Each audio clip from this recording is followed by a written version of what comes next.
This episode is sponsored by Squarespace. Whether you need a domain, website, or online store, make your next move with Squarespace. A few years ago, I posted a video with Gabrielle Matola because I found her ability to just walk up to strangers on the street, strike up a conversation, and get a portrait of them fascinating. But a few of you pointed out when I posted that video that that's not really a candid street portrait because she's collaborating with them in the moment to make the shot. So how do you go about getting a truly candid portrait of somebody? I came across Dawn's work a few years back and I could tell straight away looking at her work, here's a completely different approach to capturing images of strangers, where she didn't interact with them prior to clicking the shutter so that it's completely candid because she's trying to capture the unguarded moment with someone. But she's still featuring just a single individual and often blurring out the background so the aesthetic of the image looks like a portrait. So I thought it would be really interesting to chat to her to hear about a completely different approach that yields some really interesting results. But I also wanted to talk to Dawn about her experience of getting into street photography as a woman, because I think we can all admit that historically speaking, street photography has been a very male-dominated space. But things are slowly changing. And in this interview, she gives some great advice to young women who want to get into street photography. And let me just say, when it comes to these little documentaries, I've read the comments and I know that some of you get quite frustrated about the fact that I don't show most of the images until the end of the video, but that's obviously on purpose. When I'm building these films in the edit, I want you to spend time with someone's story first, because I really believe that hearing about someone's history and their approach and their why really adds greatly to the impact of the images when we finally get to them. But I'm going to shut up now and let you hear from my friend, Dawn Eagleton.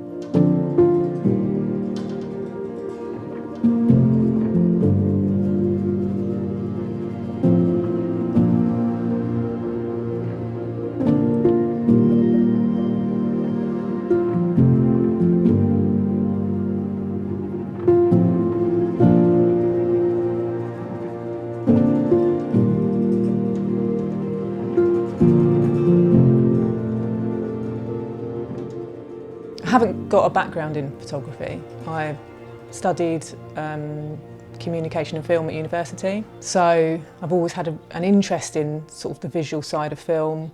Really, the communication side was, you know, how people are the way they are, and I think actually, if you look at my photography now, you can see those elements in there. But actually, what happened after I finished my degree is I fell into a sales job.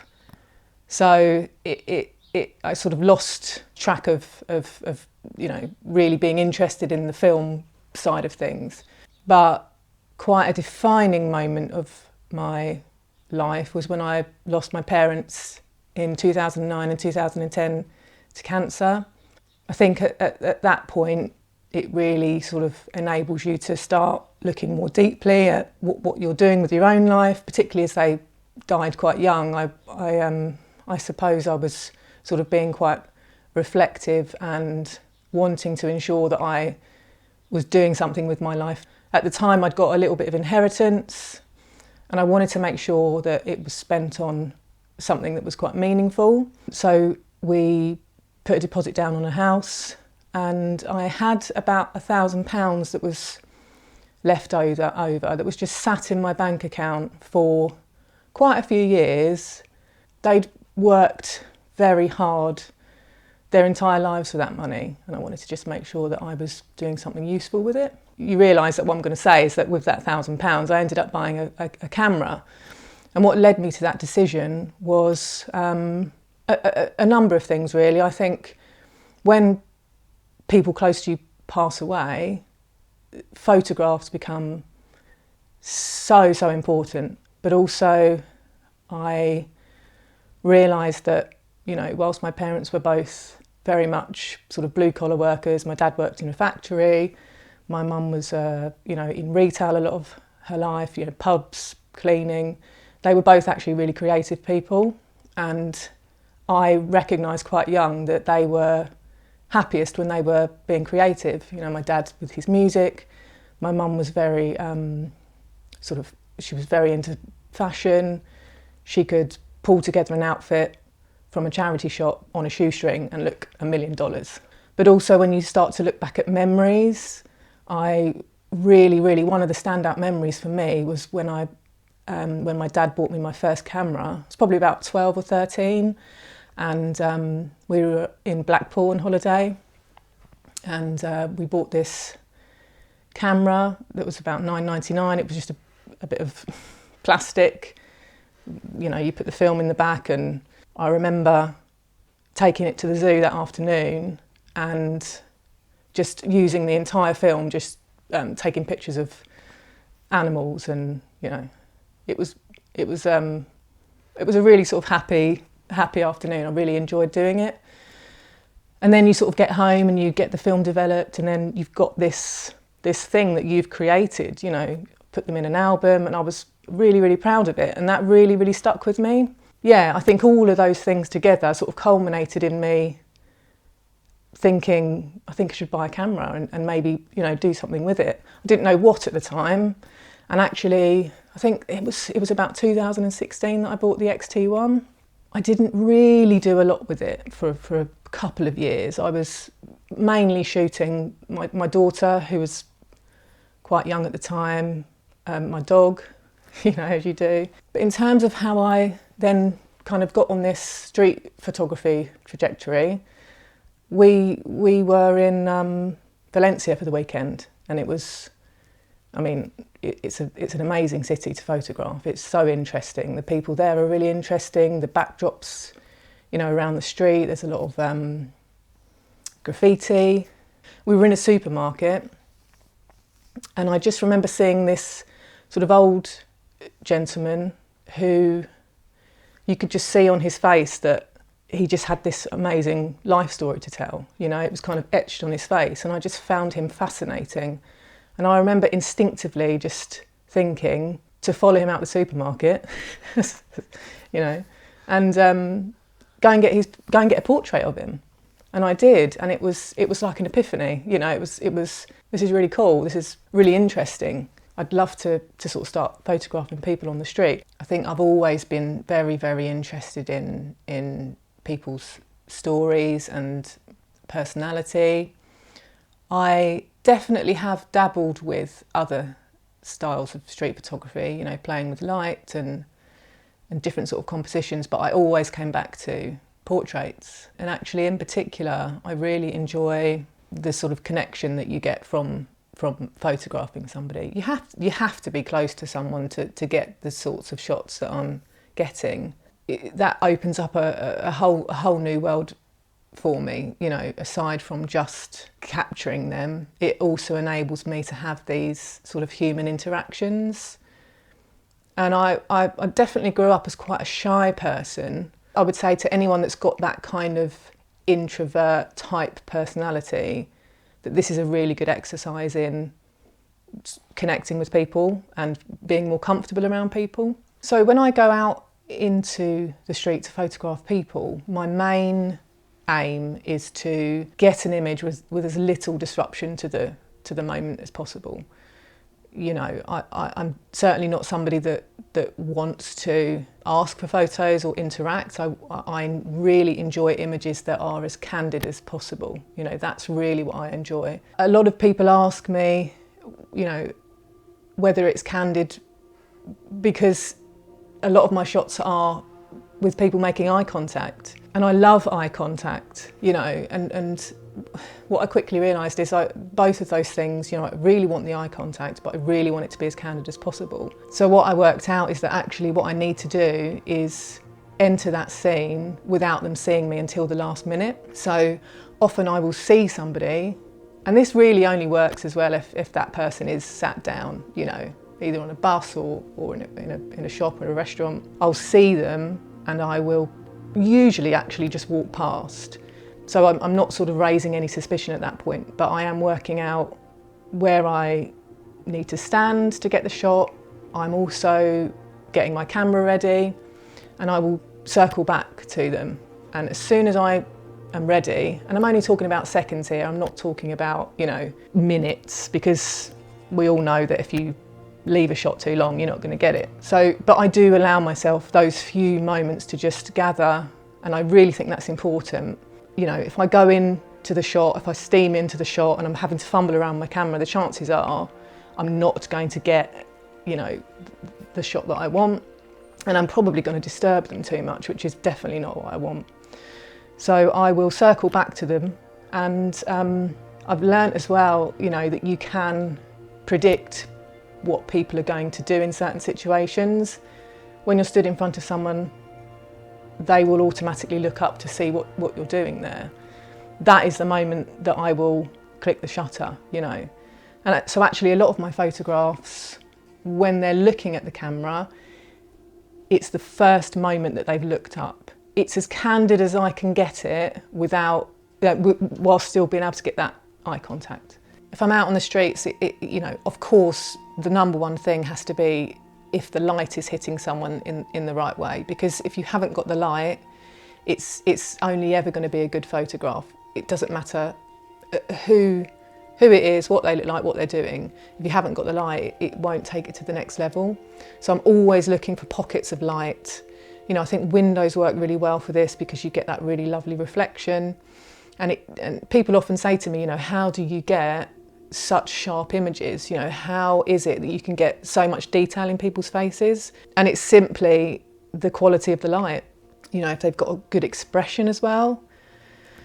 And this is why I approach people in the way that I do, because I don't want to disturb their natural expression. I love it when people see me and they smile and they want to pose. I think it's really sweet, but actually those photographs won't be keepers for me. It's not really what I'm interested in. I'm interested in capturing someone in their natural state. And I think people, when they're unaware that they're being photographed and you manage to capture them in their completely natural state, I think it's beautiful. I find that being positive really helps.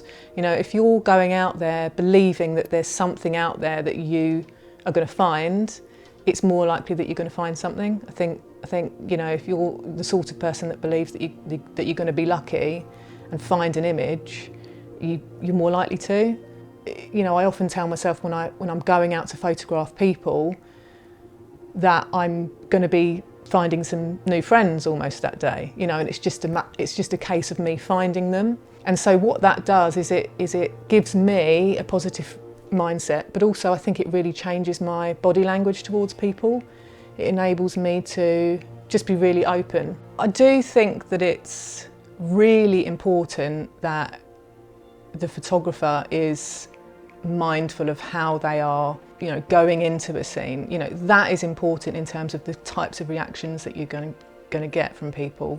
When I first started, I used to get the shot and walk away and sort of not want to have any kind of interaction. You know, you just sort of think you've got to run away. But nowadays I really relish getting the shot, but then also acknowledging the person afterwards and really having that moment with them, you know. Almost sort of a nod to say, you know, thank you, or you look great, or without having to say anything. I think a smile or a nod or just an acknowledgement that you're sort of thankful to them for allowing you to have that. So yeah, I would say 99% of the time I get good reactions. So I took a picture of a woman in a window, a beautiful woman in a window. I think that was the point. And I had a guy message me to say that actually, it was quite aggressive actually. He said he would never be able to take photographs like that, you know, because he's a man.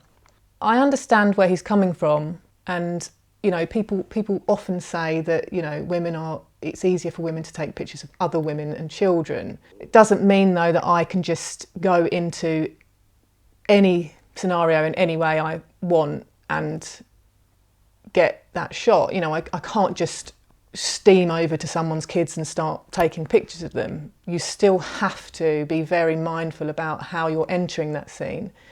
You know, I think possibly some men, because of stereotypes, have to work harder in order to put themselves across as you know, trustworthy or affable, or, you know, all of those things that you need to be a good portrait street photographer, I think. But, you know, I do think that equally men and women can be intimidating. You know, it works the other way. I think I've got as much capacity to be intimidating as a lot of men can. You know, if I handle something in a clumsy way, or, you know, I've got bad body language, I've got just as much opportunity to upset somebody, you know, as the next person. Being a female photographer may get you a little bit more grace with the subject, but it certainly doesn't make it easier as a photographer to get those types of shots. You still have to put the work in to, have the skills to do it. You have to practice the techniques of going into something without upsetting someone. I think that the work that the female communities is doing is brilliant, actually. I think that they are really going above and beyond to showcase female photographers, not only in the present day, but I see a lot of work that's coming out of the woodwork from females years ago that should have had the exposure then and didn't. As a young female photographer wanting to get into street photography, I think it's important to be realistic about the fact that, it is hard and you do have to be resilient, and there are times when you'll feel like your work isn't being recognised, but actually if you keep going and you stick it out, I think that it will pay off. Things are definitely improving and moving in the right direction, but it's important to recognise that they're not quite there yet, and for that reason you will need to have a bit of a thick skin and be a bit resilient and maybe sort of bang in on more doors than you would have to. So yeah, my advice would just be to stick it out and trust that your work is good enough and that it will be seen if you just keep going.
I hope that hearing Dawn's story and listening to her approach to her photography has inspired you as much as it has me. And I'm going to leave links to her work down in the description below. Go along, spend a bit more time with it, and give her a follow so you can keep up with the work she's going to release into the future. And then lastly, just to say thank you to Squarespace for sponsoring this video. If you need a new website or a domain, they're a fantastic option. I've used them myself for over a decade now. When I was first setting up my website years ago, I knew that one day I would want to sell products from there, like books or prints, but I was quite nervous about the idea of taking people's money and sending out orders and keeping a track of all that kind of stuff. But with Squarespace, it couldn't have been easier. I just set up a Stripe account to take all the payments and integrated it with my Squarespace website, and then loading up my product was really simple. Just wrote a description, had a title, set a price, loaded up some photographs. It takes no more than 10 minutes per product. And then as the orders come in, I can keep track of what's coming in, I can see reports on how sales are going, and when I send those items out, I can automatically send confirmation emails to all my customers. Start your free trial today at squarespace.com and go to squarespace.com/Sean Tucker to get 10% off your first purchase.